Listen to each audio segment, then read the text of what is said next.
In the western part of the world, glam metal currently has three waves of success. The first wave was killed off by the popularity of grunge and other genres of music in the 90s. Thanks to Crash Diet and the popularity of MySpace music in the 2000s, glam metal ended up having another run of success in various parts of the world, and in the current generation there are a various plethora of bands keeping the genre alive today, but sadly not to the level of popularity it had in the first two waves. But let's imagine for a second that glam metal didn't die off at all, but instead thrived, adapted and evolved with each passing decade. What would that look like and what would you call it? Ladies and gentlemen, I give you the genre Visual Kei. Visual Kei, in my opinion, is basically an evolution of glam metal. It's the other side of the same coin. The genre was created in the 80s and is basically a spin-off of glam metal.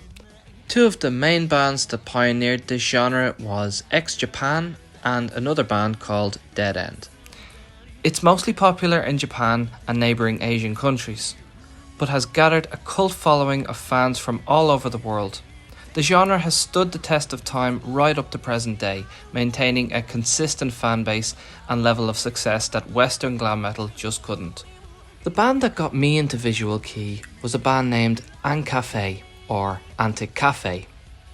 Ancafe formed in 2003 and rose to fame in the 2000s off the back of their first two albums, Shitiski Moment released in 2005 and Magna Carta released in 2007. The lineup of the band at that time was Miku on vocals, Cannon on bass, Boom and Asuka on lead guitar and Teruki on drums. Their visual style is inspired by the Harajuku region of Japan, a region famously known for its outlandish high fashion and unique and colourful styles. I first discovered the band in 2007. The first music video I seen from them was for their song Snow Scene. The first thing that caught my attention about this video wasn't the music, but it was their image. Every member of this band looked strikingly beautiful, but they didn't look like Motley Crue or Poison, and their music didn't hit like those bands either. It was different. They looked like superheroes that came straight out of a Final Fantasy video game. They had gravity-defying anime hair and great style, and they played rock and roll. This video is beautifully shot and the visuals are stunning. Snow Scene for me really sets the scene and presents the whole band to you with close-up zoom out shots revealing each member's look and demeanour. What an introduction.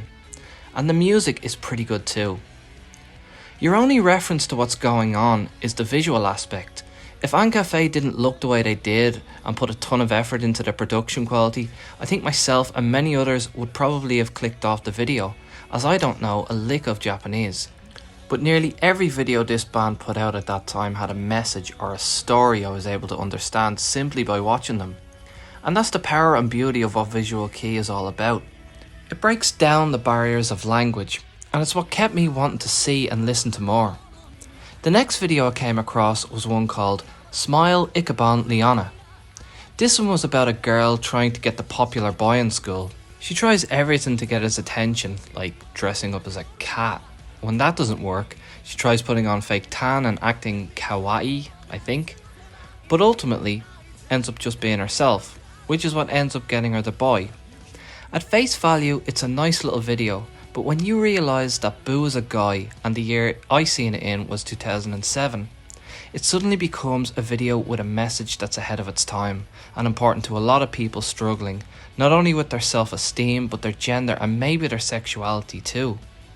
While Western glam metal bands looked a little feminine, most Visual Kei bands took it to the next level, totally embracing their feminine side and putting image as a priority. In the case of Ancafe, it worked. In an era of nu metal, rap and dance music, Ancafe would go on to have a successful career throughout the 2000s and even the last decade. At present, they are not currently an active band, but they are well worth checking out all the same. There are plenty of bands out there with this kind of image and sound, and they're well worth watching.